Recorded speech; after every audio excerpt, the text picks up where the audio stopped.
आणि यानंतरची बातमी आहे शिवसेनेचे नेते सदा सरवणकरांसंदर्भातली। शिवसेनेचे नेते सदा सरवणकरांच्या वक्तव्याने आता पुन्हा एकदा वादाची चिन्ह निर्माण झालेत। कारण आमदार असताना 2 कोटी रुपये मिळायचे असं सरवणकर म्हणतात आणि आता आमदार नसतानाही 20 कोटी रुपये मिळतायत असं खळबळजनक वक्तव्य सदा सरवणकरांनी दिलंय।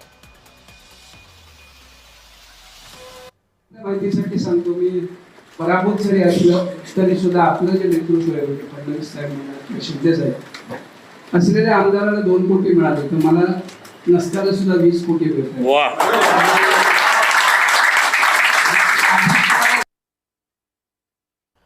दरम्यान सदा सरवणकरांच्या या वक्तव्यावरती वैभव नाईक आणि किशोरी पेडणेकर नेमक्या काय म्हणाल्यात पाहूया। काय परिस्थिती झाली आहे हे आता आम्ही विरोधक म्हणून वारंवार सांगत होतो, परंतु आता जे सत्ताधाऱ्यांच्या पोटात आहे ते आता सदा सरवणकर साहेबांच्या तोंडातून बाहेर पडलं आहे।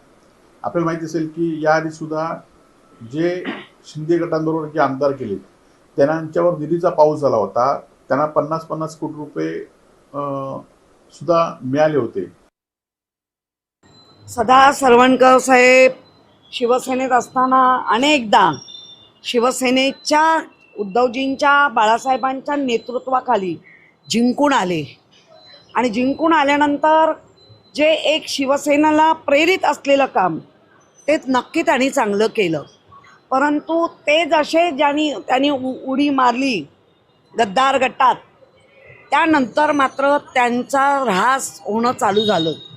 तुम्ही 20 कोटी आणा नाही तर 50 कोटी आणा, लोकांनी त्या ह्याच्यामध्ये कोटीला नाकारलं।